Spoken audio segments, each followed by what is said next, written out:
After the Los Angeles Lakers traded Danny Green and the 28th overall pick to the Thunder for Dennis Schroder, by the way, full breakdown in my last video, check that out after this one, the Lakers have a new league target to replace Green.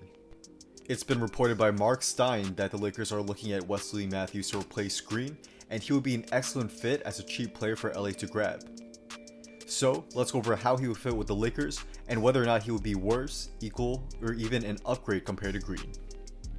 And very quickly before we get into it, if you want to see more interesting NBA content just like this, be sure to drop a like and subscribe, as I really do appreciate all your guys' support. So Wesley Matthews is likely at that stage of his career where he'll be chasing a ring, and I think he would take a cheap contract near their veterans minimum to win a chip. With the Lakers, he'll be great as a 3-point shooter starting or coming off the bench, but I likely see him slotting into a starting role depending on what happens with KCP and Avery Bradley.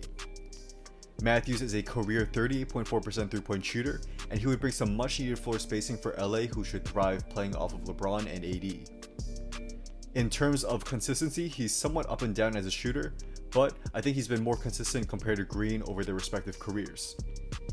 I think there's a good chance he'll shoot around 38 to 40% from downtown with more defensive attention away from him, and most importantly, his gravity as a shooter should force teams to avoid double teaming LeBron or AD. In addition, on defense, while he's not the same perimeter defender he once was, he's still solid and can definitely hold his own against most guys. This includes guys from smaller guards and even bigger wings and forwards.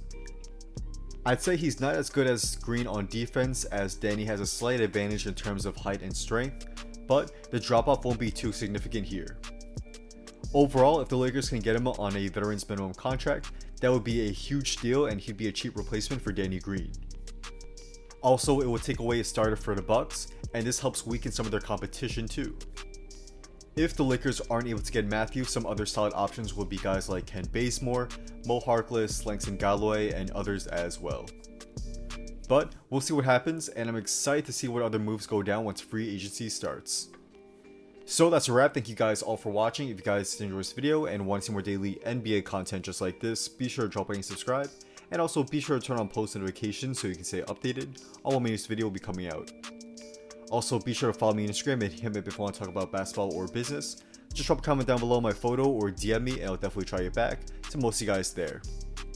Drop a comment down below on your thoughts on this potential signing. Do you want to see the Lakers sign Wesley Matthews? Let me know as I do roll comments, and I'm definitely interested to see what you guys have to say here as well.